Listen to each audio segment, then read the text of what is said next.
Tapi apa yang dikatakan oleh Bang Kodari menarik untuk kita langsung tanya kepada Mas Ciko. Mas Ciko hari ini kok baik sekali, santun sekali itu. Seakan-akan memberikan sinyal PDIP ini kalau dikulik sedikit ini langsung merapat ke Bobi nih. Benar nggak sih?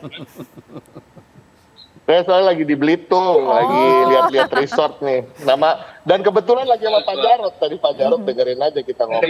Yang sebenarnya lebih tahu terkait dengan Sumatera Utara. Tapi pada prinsipnya gini, pilkada ini memang adalah kita harus menganggapnya juga relaksasi dari setelah Pilpres ya. Setelah Pilpres yang begitu keras pertarungannya di pilkada ini justru di seluruh Indonesia karena dilakukan serentak, kerjasama politiknya itu cair. Jadi terbuka antara semua partai politik dengan partai politik manapun, tidak terbatas dengan koalisi-koalisi yang terjadi di Pilpres. Seperti juga dengan PAN kita punya kerjasama politik di berbagai daerah, begitu juga dengan Partai Keadilan Sejahtera, kader PDI Perjuangan mendaftar ke kantor DPC maupun DPD Partai Amanat Nasional, begitu juga sebaliknya. Dan ini daerah-daerah lain terjadi dan itu juga tidak tertutup kemungkinan di Sumatera Utara. Tapi tadi telah saya sampaikan bahwa kami dari PDI Perjuangan tentunya akan sangat sayang kalau tidak mencalonkan kader sendiri. Sebagai partai kader yang telah begitu lama dan mempersiapkan kader-kader kami melalui sekolah partai, melalui penugasan-penugasan sebagai anggota DPRD, DPRD Provinsi, DPR RI, maupun kepala daerah. Tentunya kader-kader kami ini memang dipersiapkan untuk menjadi pemimpin. Sehingga juga untuk kontestasi, apalagi di daerah yang suara kami signifikan, tentunya kita akan memprioritaskan kader kita. Tapi tidak tertutup kemungkinan kerjasama politik dengan pihak manapun. Namun memang akhir-akhir ini lebih seringnya dengan Partai Keadilan Sejahtera. Tapi juga dengan partainya Bang Saleh Daulay juga nggak tertutup kemungkinan. Dengan tokoh-tokoh yang lain juga nggak tertutup kemungkinan. Saya ingin mengutip kata-kata yang paling sering disebut oleh Mbak Puan akhir-akhir ini, dalam tanda kutip, menarik. Oh, menarik ya. Menarik sekali itu pernyataan tersebut untuk menarik orang nantinya. Oke, tapi apakah memang optimisme itu nanti bisa dibawa sampai akhir? Apa jangan-jangan partai-partai politik, sebut saja PKS ini agak ngeri juga ya kalau misalnya Bobi diusung oleh 7 partai politik. Apakah bisa kemudian menantang meskipun pede sekali PDIP? Nanti Mas Iqbal akan jawab usai jeda berikut. Mas Iqbal, kira-kira sebagai partai yang sekarang lagi gencar-gencarnya mendekati PDIP untuk mempasangkan atau berkoalisi dalam Pilgub Sumatera Utara, gentar nggak sih melihat Bobi ini didukung oleh banyak partai politik? Ya memang PKS ini kan udah biasa dikeroyok ya. Di Jakarta kita dikeroyok, kita bisa menang. Kan? Jadi memang kalau PKS ini kita memiliki kepentingan bukan hanya menang.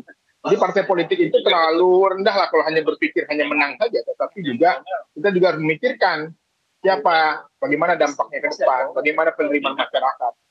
Kalau kita hanya berpikir menang misalnya dengan kota kosong, lalu kita tidak memikirkan siapa yang kita usung, tentu saja ini juga tidak menjadi pendidikan politik baik bagi masyarakat. Tapi kalau yang memang dia punya kompetensi, punya pengalaman, lalu dengan kota kosong, saya kira juga nggak masalah. Jadi ini masih kita kaji ya ke depannya, tetapi bagi PKS, yang namanya dikeroyok itu udah biasa lah, ya di semuanya melawan ya, dan memang ada kalanya kita menang juga gitu loh, ada kalanya kita kalah juga. Jadi soal politik menang kalah ini menurut saya bukan soal menangnya saja, tapi apakah kita berani bertanding atau tidak, apa kita bisa berlayar atau tidak. Dan soal kemenangan itu ada banyak faktor, tapi lagi-lagi kami melihat masyarakat Sumatera Utara ini kan masyarakat yang kritis, yang berani, yang tegas ya. Saya kebetulan juga lahir dan besar di sana. Saya melihat bahwa memang kita perlu figur yang kuat. Nah, ini penting ya, karena yang dihadapi itu masyarakat yang tentu saja memiliki karakter yang berbeda-beda. Ada dari Mandailing, ada dari Jawa ya, ada dari Melayu, ada dari Nias, ada dari daerah-daerah perbatasan dengan Sumatera Barat. Jadi ini tentu saja komposisi wakil juga penting jadi pertimbangan. Apakah wakil ini mewakili daerah suku lainnya. Dulu kami pernah punya yang mewakili masyarakat Jawa, bergabung dengan masyarakat Melayu. Ini juga kan pernah bereksperimen dan kita menang. Oke, meskipun Mas Ciko, meskipun tadi katanya akan menarik partai politik sebanyak-banyaknya, tapi nggak akan mungkin lah partai politik yang nanti akan berkoalisi dengan PDIP sebanyak koalisi yang didapat oleh Bobi.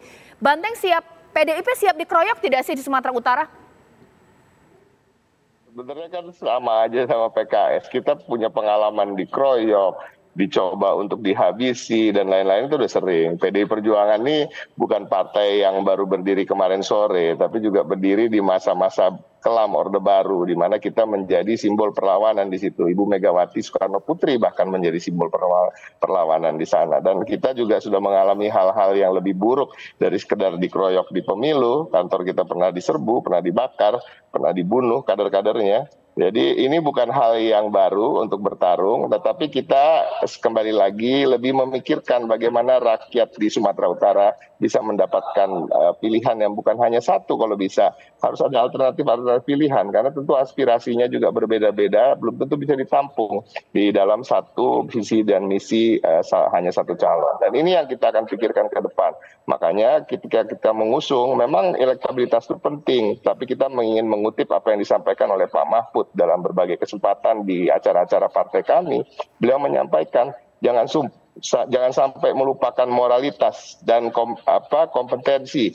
Ada karena kita buta oleh elektabilitas. Nah ini juga yang harus kita kedepankan, dan tentunya kalau kita mau jujur sebenarnya dua nama tadi yang disebut seperti Bobi maupun Edi Rahmayadi memiliki segalanya.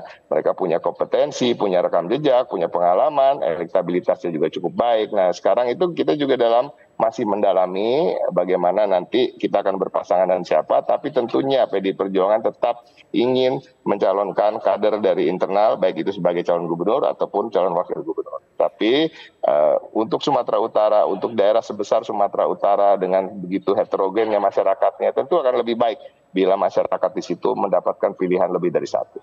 Oke, tapi mungkin pertanyaan untuk Mas Iqbal ya.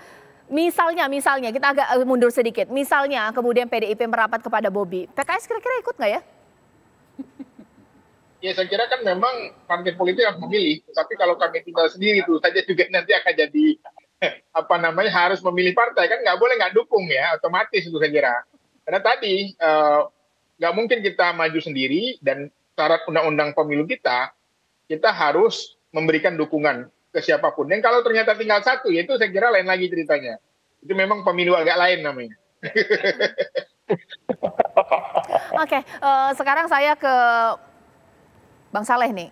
Kayaknya nggak gentar nih ya. Kalau saya sih nggak ngerti ya bagaimana arena bertarung dari partai politik ketika Pilgub. Tapi partai politik yang sedikit sekali koalisinya di sini, sebut saja koalisi semut ini, ada PKS dan PDIP. Nggak takut itu meskipun dikeroyok 7 partai? Ya, pertama saya mau komentari, kan memang belum dikeroyok. Karena apa? PKS sendiri kan masih terbuka kemungkinan untuk gabung ke Bobi. PDI juga kan begitu tadi.